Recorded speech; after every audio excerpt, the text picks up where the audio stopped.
तो चलिए guys chemistry के मोस्ट इंपॉर्टेंट क्वेश्चन देख लेते हैं। फर्स्ट क्वेश्चन है liquid waste from kitchen and bath of residence is known as. अब देखिए ये बहुत इंपॉर्टेंट क्वेश्चन है, ठीक है। जनरली जो किचन का वेस्ट होता है या फिर बाथरूम का वेस्ट होता है बच्चों को लगता है कि उसे सीवेज बोला जाता है, सीवेज वेस्ट नहीं बोला जाता। देखिए इसमें से डिफरेंस को समझिए कि सीवेज किसको बोला जाता है और इसका आंसर क्या है। जो सीवेज होता है जिसको हम डोमेस्टिक सीवेज बोलते हैं, यानी जो गटर में से जो दिखता है हमें कि गटर में से जो जा रहा है पानी, वो होता है सीवेज। अब इसमें क्या होता है, इसमें गाइस जो हमारा किचन का वेस्ट होता है, यानी किचन का वेस्ट यानी किचन का जो लिक्विड पार्ट होता है, जो टॉयलेट का वेस्ट होता है और जो बाथरूम्स होते हैं, इन बाथरूम्स का जो होता है तो इसको मिला के बनता है सीवेज। पर देखिए यहाँ पे बाथरूम, टॉयलेट, अब टॉयलेट में सॉलिड मटेरियल भी आता है, ठीक है, और किचन इसमें लिक्विड है, इसमें लिक्विड मटेरियल और इसका सॉलिड मटेरियल, तो ये बन गया हमारा डोमेस्टिक सीवेज। पर यहाँ पे क्या पूछा है, the liquid waste from kitchen, सिर्फ किचन एंड बाथरूम, यानी किचन और बाथरूम का जो लिक्विड वेस्ट है तो उसको क्या बोला जाता है, तो उसको बोला जाता है गाइस सलेज। सीवेज नहीं बोला जाता तो सलेज बोला जाता है, यानी मैला पानी, उसको मैला पानी बोला जाता है जो किचन से और बाथरूम से आता है तो उसे सलेज बोला जाता है, सीवेज नहीं बोला जाता। यानी ये किसका होगा, बाथरूम और किचन से जो लिक्विड निकलता है उसको क्या बोला जाता है, सलेज, और जो किचन, टॉयलेट और बाथरूम से निकलता है उसे बोला जाता है डोमेस्टिक सीवेज, ठीक है।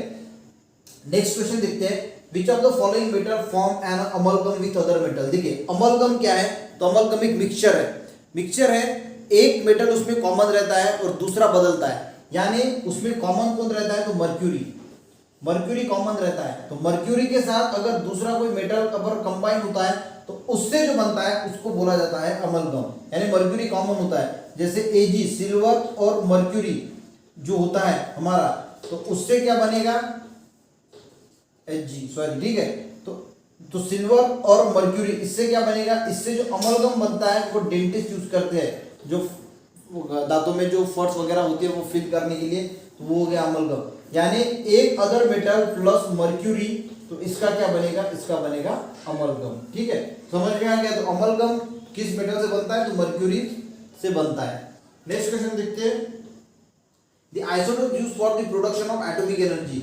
तो एटॉमिक एनर्जी प्रोड्यूस करने के लिए जो आइसोटोप यूज किया जाता है वो कौन सा होता है, तो वो होता है यूरेनियम। यूरेनियम होता है, ये तो हमें सबको पता है, पर फिर कौन सा आइसोटोप यूज किया जाता है, तो आइसोटोप किया जाता है यूरेनियम 235। अब आइसोटोप यानी क्या होता है, तो आइसोटोप का मीनिंग होता है कि same atomic number, atomic number तो सेम है पर मास नंबर डिफरेंट है। जैसे हाइड्रोजन के 3 आइसोटोप प्रेजेंट होते हैं, कौन कौन से, 1, 2 और 3। तो इसमें से ये एटॉमिक नंबर तो हाइड्रोजन का सेम है 1, पर इसमें का जो मास नंबर वो बदल रहा है तो उसको बोला जाता है आइसोटोप। और कौन सा आइसोटोप जो है वो यूज किया जाता है एटॉमिक एनर्जी के प्रोडक्शन के लिए, तो यूरेनियम 235 जो है वो यूज किया जाता है। नेक्स्ट क्वेश्चन देखते हैं, what is the symbol of positron. अब देखिए इलेक्ट्रॉन होता है, न्यूट्रॉन होता है, उसके बाद इलेक्ट्रॉन, न्यूट्रॉन और एक कौन सा होता है अंदर, प्रोटॉन, ठीक है।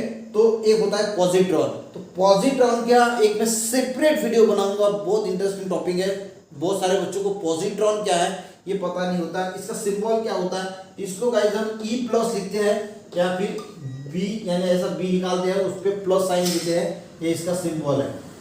अब ये जो गाइस पॉजिट्रॉन है ये इलेक्ट्रॉन का एंटी पार्टिकल्स होता है, इलेक्ट्रॉन का एंटी पार्टिकल्स है और इसीलिए इसको पॉजिट्रॉन बोला जाता है। और इसके ऊपर पॉजिटिव +1 चार्ज होता है और इसीलिए हम यहाँ पे इस पे E पॉजिटिव लिखते हैं।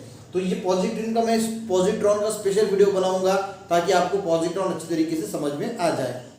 नेक्स्ट क्वेश्चन देखते हैं, beryllium sulphate is less soluble in water due to. जो बेरिलियम सल्फेट है वो वाटर में लेस सोल्यूबल क्यों है। देखिए सबसे पहले हम फार्मूला देखते हैं बेरिलियम सल्फेट का, वो है H2O 4SO4, ठीक है। तो ये है बेरिलियम सल्फेट का फार्मूला। अब गाइज यहाँ पे अगर हम बात करें तो ये जो बेरिलियम है और सल्फेट है इसके बीच में प्रेजेंट होता है आयोनिक बॉन्ड, और ये आयोनिक बॉन्ड प्रेजेंट होने की वजह से ये बहुत स्ट्रांग होता है और इसे ब्रेक करने के लिए हमें बहुत ज़्यादा, यानी हम बोल सकते हैं कि हाई फ्लेमेबल एनर्जी की जो है, इनफ्लेमेबल एनर्जी की जो है वो ज़रूरत होती है। तो इसी वजह से इसको ब्रेक करने के लिए हाई इनफ्लेमेबल एनर्जी की ज़रूरत होती है और इसी वजह से ये लेस सोल्यूबल होता है इन वाटर में। तो यहाँ पे हमें लिखना पड़ेगा इनफ्लेमेबल एनर्जी, यानी due to this high inflammable energy beryllium sulphate is less soluble in water. Next question देखते हैं, cement is made hard with. Cement में हार्ड क्यों होता है सीमेंट? जब हम उसमें पानी मिलाते हैं उसको बोला जाता है हाइड्रेशन करना, यानी हाइड्रेटेड करना। तो हाइड्रेशन एंड उसमें जो वाटर जाके फिर वाटर डिसोसिएट होता है और इसी वजह से वाटर जो है वो सीमेंट जो है वो हार्ड होता है। तो यहाँ पे आएगा हाइड्रेशन एंड सभी क्वेश्चन गाइस एग्जाम में आ चुके हैं डिसोसिएशन ऑफ वाटर, यानी जैसे वो वाटर इसमें जाएगा सीमेंट में तो वो डिसोसिएट होगा और वो सीमेंट हाइड्रेटेड होगा और वो जो है वो सेटल हो जाएगा, यानी उसको बोला जाता है कि जम जाएगा, हार्ड हो जाएगा। नेक्स्ट क्वेश्चन देखते हैं, the 3 main constituent of most needed in common fertiliser. जो फर्टिलाइजर्स होते हैं तो उसमें मोस्ट 3 कौन से होते हैं? तो आपको पता होगा एनपीके। एनपीके का मीनिंग क्या होता है? नाइट्रोजन, फॉस्फोरस और पोटेशियम। तो ये मोस्ट नीडेड होता है, नाइट्रोजन, फॉस्फोरस एंड पोटेशियम। तो फर्टिलाइजर में ये 3 मेन कंस्टिट्यूएंट होते हैं।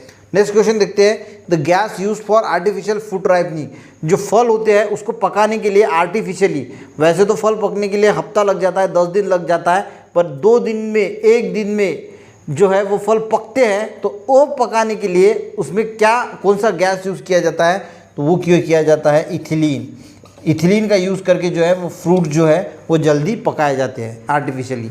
नेक्स्ट क्वेश्चन देखते हैं, chemical name of washing soda. Washing soda का केमिकल नेम क्या है? इसका फॉर्मूला सबसे पहले देख लेते हैं। फॉर्मूला है Na2CO3। इसको बोला जाता है वॉशिंग सोडा यानी सोडियम कार्बोनेट। तो सोडियम कार्बोनेट को हम बोलते हैं वॉशिंग सोडा, ठीक है। नेक्स्ट क्वेश्चन देखते हैं guys, atomic pile is use for. जो एटॉमिक पाइल होता है इसी को ही न्यूक्लियर रिएक्टर बोला जाता है। क्या बोला जाता है? न्यूक्लियर